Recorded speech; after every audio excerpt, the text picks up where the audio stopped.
শুভ ভাতৃদ্বিতীয়া জানাচ্ছি বন্ধুদের, তোমাদের সবাইকে। আশা করছি তোমরা তোমাদের ভাই বা ভাইদেরকে ফোঁটা দিচ্ছ, আর ভাইরাও বোনেদের কাছে ফোঁটা নিচ্ছ। তো আজকের দিনটা প্রচণ্ড স্পেশাল।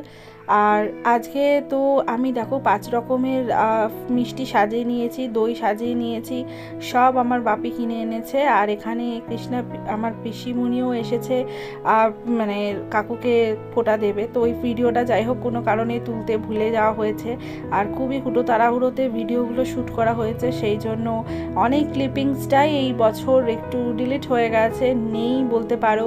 আর কিছু কিছু ভিডিও আমার কাকু তুলেছিল, তো সেই ভিডিও ক্লিপ আমি খুঁজে পাইনি, তো যার জন্য ভিডিওটা একটু শর্ট হয়ে যাবে এখানে। তো যাই হোক পরের বছর আর একটু গুছিয়ে গেছে করব। আসলে পেউ একদম পাশেই ঘুমাচ্ছিল, তো সেই জন্য খুব বেশি আওয়াজ তো আমরা করতে পারছিলাম না।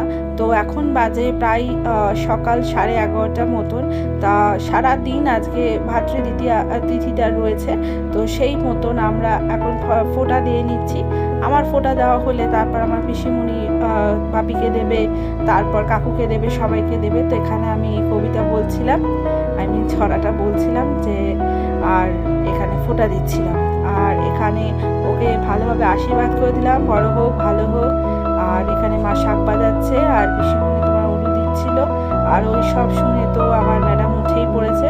দেখতে পাচ্ছ 5 রকমের মিষ্টি সাজিয়ে দিয়েছি। তো এই করে আমাদের ভাতৃদ্বিতীয়া মোটামুটি ভালোই কাটলো। আর কি খাওয়া দাওয়া হচ্ছে চলো আজকে তোমাদের সাথে শেয়ার করে দিই।